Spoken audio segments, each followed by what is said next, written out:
अस्सलाम वालेकुम, मैं हूं Abid, your chemistry teacher. My dear students, previous lecture में हमने प्रोटीन के टाइप्स के बारे में पढ़ा था, प्रोटीन के इंपॉर्टेंस के बारे में पढ़ा था। अब हम लेक्चर नंबर 11 का पार्ट बी पढ़ने जा रहे हैं, जिसमें हम पढ़ेंगे structure of protein. Structure of protein क्या है? तो we have various structure of protein. It may be simple structure or it may be quite complex or even very quite complex structure. Means that protein is complicated organic molecule or it is complex organic compound or it is polymeric organic compound which is made up of by the condensation reaction of large number of amino acid molecules.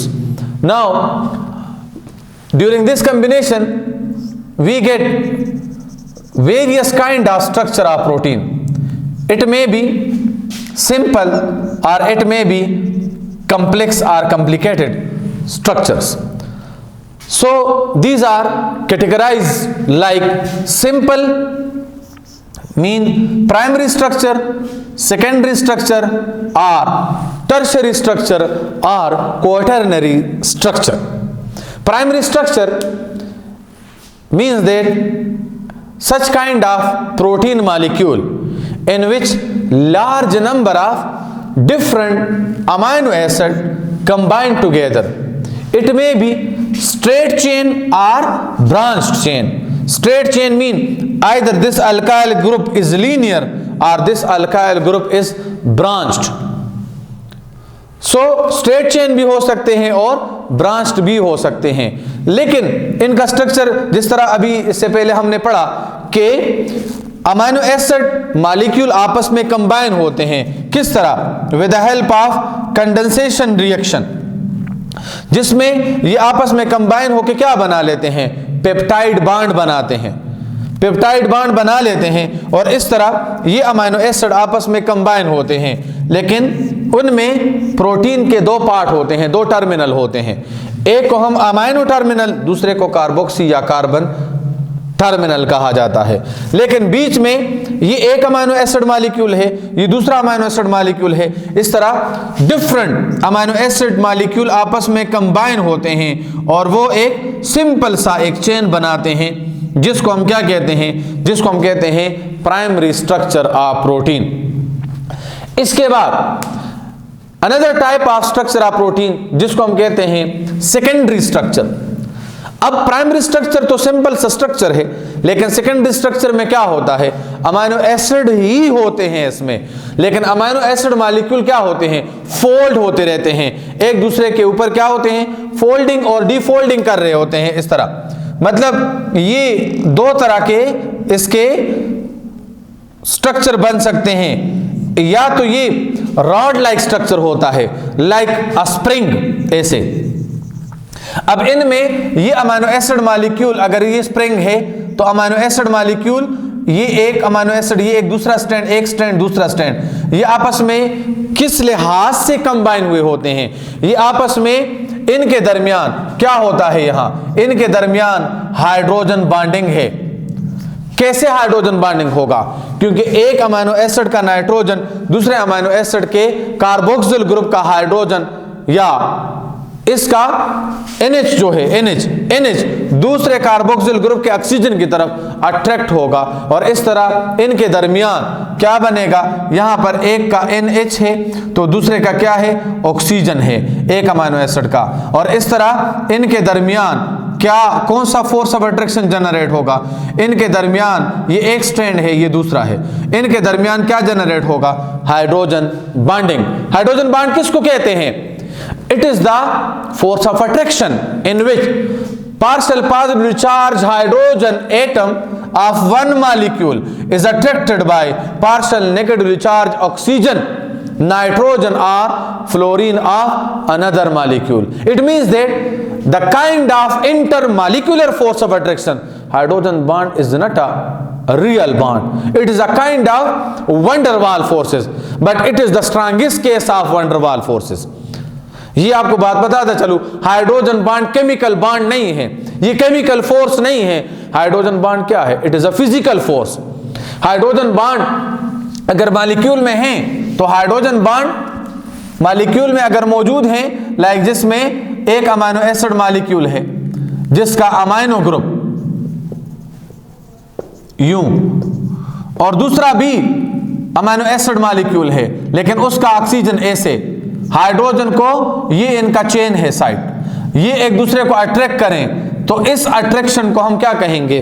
This kind of attraction is known as hydrogen bonding. ये जो force of attraction है ये hydrogen bonding है, लेकिन ये real bond नहीं है, ये इंटरमॉलिक्यूलर अट्रैक्टिव फोर्स है। एंड इंटरमॉलिक्यूलर अट्रैक्टिव फोर्स का स्ट्रॉन्गेस्ट केस है, मतलब एक है intramolecular force, this one is known as intramolecular force and this one is known as inter. बेटा देख ले, यहां से भी अंदाजा होता है, ये परमानेंट लाइन से शो हो रहा है, ये ब्रोकन लाइन से शो हो रहा है। परमानेंट लाइन से शो हो रहा है, it means that it is the strong interaction, while this one is weak as compared to this. It will describe the physical nature while it will describe the chemical nature. So hydrogen bond describe the physical nature of a molecule. Now, तो ये दो, ये जब helical structure बनाता है तो ये helical structure में क्या होता है? इनके पार्ट के दरमियान क्या होता है? Nitrogen of one amino acid attract oxygen, hydrogen are attached with the nitrogen of one amino acid molecule attract the oxygen a carboxyl group of another amino acid molecule, and that's why they generate an interaction. The kind of interaction is known as hydrogen bonding. It is not a chemical bond, it is a physical interaction that is generated between two molecules because of the partial positively charged hydrogen of one molecule which is attached with more electronegative atom and partial negatively charged oxygen, nitrogen, fluorine of another molecule. Now ये तो हो गई है बात hydrogen bonding से related. इस तरह hydrogen bond के लिहाज से इनके दो तरह के स्ट्रक्चर बनते हैं, या तो ये स्ट्रक्चर बनेगा स्प्रिंग लाइक और या एक स्ट्रक्चर बनेगा किस तरह? Sheet like. Spring like structure को कहते हैं अल्फा हेलिकल स्ट्रक्चर और शीट लाइक स्ट्रक्चर को कहते हैं बीटा प्लीटेड या बीटा शीट। ये स्ट्रक्चर बन जाते हैं दो।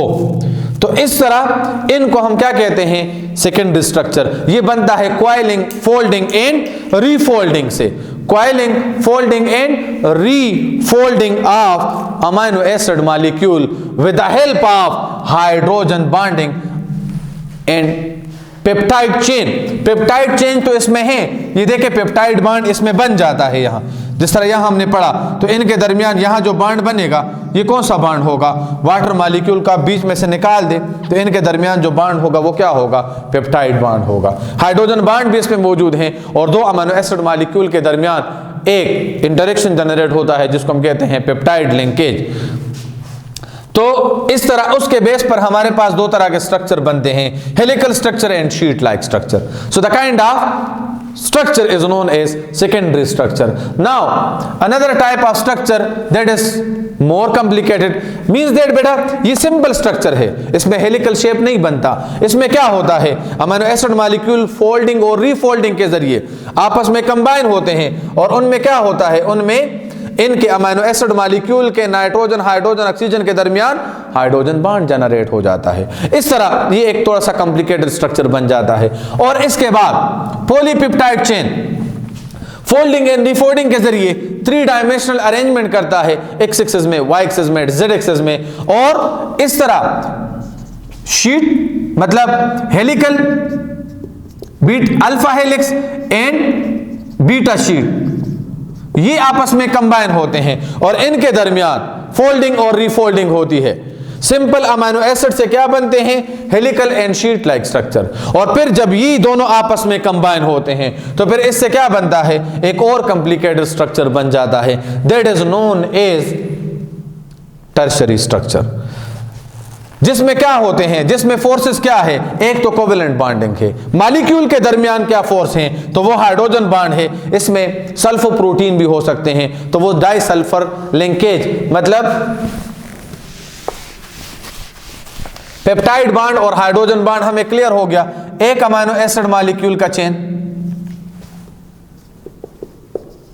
दूसरे अमीनो एसिड मॉलिक्यूल का चेन, तो इनमें सल्फर एटम होते हैं जिसको हम क्या कहते हैं, disulphide group, sulphur protein या सल्फर एटम इसमें होते हैं, जिसको हम क्या कहते हैं, डाई सल्फाइड बॉन्ड या डाई सल्फाइड ब्रिज भी इसको कहा जाता है। और इनके दरमियान जो फोर्स ऑफ अट्रैक्शन जनरेट होता है, तो इस फोर्स ऑफ अट्रैक्शन को हम क्या कहते हैं, such kind of force is known as hydrogen bond. और इनके एक अमीनो एसिड मॉलिक्यूल और दूसरे अमीनो एसिड मॉलिक्यूल के दरमियान जो फोर्स है that is known as peptide bond.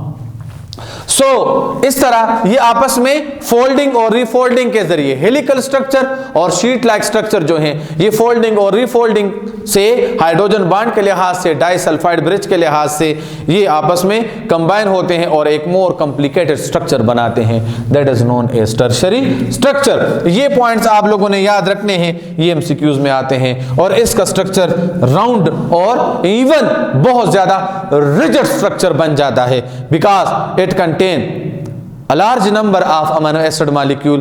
They undergoes folding and refolding with the help of sulfur bond, sulfur linkage, polypeptide linkage and hydrogen bonding। तो इस वजह से इंटरेक्शन बढ़ जाता है और ये एक कम्प्लेक्स सा मॉलिक्यूल बना लेते हैं, कम्प्लेक्स स्ट्रक्चर बनाते हैं। अब इसके बाद अगर अनदर टाइप ऑफ, जिसमें सेवरल पॉलीपेप्टाइड यूनिट्स कंबाइन होते हैं, बहुत ज्यादा अमीनो एसिड मॉलिक्यूल कंबाइन होते हैं और ये आपस में एसोसिएशन में होते हैं, और जो कि इंडिविजुअल प्रोटीन मॉलिक्यूल में हर एक स्ट्रक्चर में different kind of polypeptide chain आपस में कंबाइन होते हैं, और ये क्या बनाते हैं, ये बना लेते हैं इवन मोर कॉम्प्लिकेटेड स्ट्रक्चर, जिसमें क्या होगा, ये एक शीट इस तरह, इसी तरह का दूसरा शीट, मतलब ये रॉड लाइक, फिर इसी तरह इसके ऊपर ये बीटा प्लीटेड ऐसे, फिर इसके साथ दूसरा रॉड लाइक, फिर बीटा प्लीटेड यूं, आपस में ये, अब ये और इस तरह का दूसरा स्ट्रक्चर आपस में फोल्डिंग और रीफोल्डिंग कर लेते हैं, और इससे क्या बन जाता है, इससे इवन मोर कॉम्प्लिकेटेड स्ट्रक्चर बन जाता है। तो हम उस कॉम्प्लिकेटेड स्ट्रक्चर को क्या कहते हैं, टर्शियरी स्ट्रक्चर उसको कहा जाता है। अब माय डियर स्टूडेंट्स, अगर हमारे पास डिफरेंट मॉलिक्यूल है, डिफरेंट अमीनो प्रोटीन है, तो जिसमें हम उसको क्या कहते हैं, हम उसको कहते हैं hetero quaternary structure, hetero quaternary structure. मतलब इंसुलिन में दो तरह के अमीनो एसिड होते हैं, ए टाइप और बी टाइप, ए टाइप और बी टाइप प्रोटीन आपस में कंबाइन होते हैं, तो हम उसको कहते हैं हेट्रो क्वाटर्नरी स्ट्रक्चर। हेमोग्लोबिन में इसके हम कहते हैं क्या, होमो क्वाटर्नरी स्ट्रक्चर, क्योंकि इसमें 2 अल्फा और 2 बीटा मॉलिक्यूल होते हैं, 2 alpha protein and 2 beta protein. अगर 2 अल्फा 2 बीटा कंबाइन हो जाएं तो हम उसको कहते हैं डाइमर। अगर 3 अल्फा 3 बीटा कंबाइन हो जाएं तो 3 अल्फा बीटा मॉलिक्यूल का तो ट्राइमर। अगर 4 अल्फा 4 बीटा कंबाइन हो जाएं तो टेट्रामर। तो अगर सिमिलर मॉलिक्यूल हो, सिमिलर प्रोटीन, तो उसका कॉम्प्लिकेटेड स्ट्रक्चर हम क्या कहेंगे, हम उसको कहेंगे होमो क्वाटर्नरी स्ट्रक्चर। और अगर डिफरेंट हो तो फिर हेट्रो क्वाटर्नरी। आपको मैंने एग्जांपल दी है इंसुलिन का और आपको मैंने एग्जांपल दी है होमोग्लोबिन का। नाउ बेटा, this is something about the structure of protein. Structure of protein मतलब अगर आपसे एमसीक्यूज में आ जाए कि प्रोटीन के कितने स्ट्रक्चर हैं, so we have 4 different structure of protein. It depend upon the combination of molecule followed by peptide linkage, primary structure, secondary structure, quaternary structure and primary, secondary, tertiary and quaternary structure। मतलब क्या हुआ कि अगर amino acid molecule आपस में combine होते हैं, amino acid, तो ये क्या बनाएंगे, इसके कॉम्बिनेशन से हमारे पास प्राइमरी स्ट्रक्चर बनेगा। फिर प्राइमरी स्ट्रक्चर के कॉम्बिनेशन से हमारे पास दो तरह के स्ट्रक्चर बनेंगे। प्राइमरी स्ट्रक्चर एक ये हो गया, दूसरा प्राइमरी स्ट्रक्चर, इसके कॉम्बिनेशन से हमारे पास दो पॉसिबिलिटीज बनती हैं। एक ऐसे, ये शीट लाइक स्ट्रक्चर बनेगा, और दूसरा ये स्प्रिंग लाइक स्ट्रक्चर बनेगा ऐसे। अब जब ये दोनों कंबाइन हो जाएं, दिस एंड दिस वन, ये दोनों कंबाइन हो जाएं, तो फिर ये क्या बनाएंगे, ये और ये कंबाइन हो जाएं, तो फिर ये क्या बनाएंगे, फिर ये वाला टर्शियरी स्ट्रक्चर बनाएंगे, ये वाला। और अगर ये आपस में कंबाइन हो जाएं, मतलब एक ये स्ट्रक्चर है और एक ये स्ट्रक्चर है, ये टर्शियरी स्ट्रक्चर और ये स्ट्रक्चर, और उसके साथ ये वाला स्ट्रक्चर शीट, ये आपस में ऐसे कंबाइन होते जाएं, फिर ये स्ट्रक्चर ये आपस में कंबाइन हो जाएं, then they will give quaternary structure. So आपको समझ आ गया होगा कि amino acid molecule, polypeptide chain और ये चीजें वगैरह बढ़ती जाएंगी तो structure complicated, folding, refolding, refolding, coiling, recoiling होती जाएगी, तो स्ट्रक्चर कॉम्प्लेक्स से कॉम्प्लेक्स होता जाएगा। तो बेटा ये हो गया structure of amino acid. Hydrogen bond से रिलेटेड भी बात हो गई। आज के लिए बस इतना ही था। उम्मीद है स्ट्रक्चर ऑफ प्रोटीन क्लियर हो चुका होगा। नेक्स्ट लेक्चर में हम फिर अदर टॉपिक की तरफ जाएंगे, जो कि अदर प्रॉपर्टीज ऑफ प्रोटीन है, फंक्शंस ऑफ प्रोटीन है। नेक्स्ट लेक्चर में हम इंशाल्लाह वो डिस्कस करेंगे। तब तक के लिए अल्लाह हाफिज़।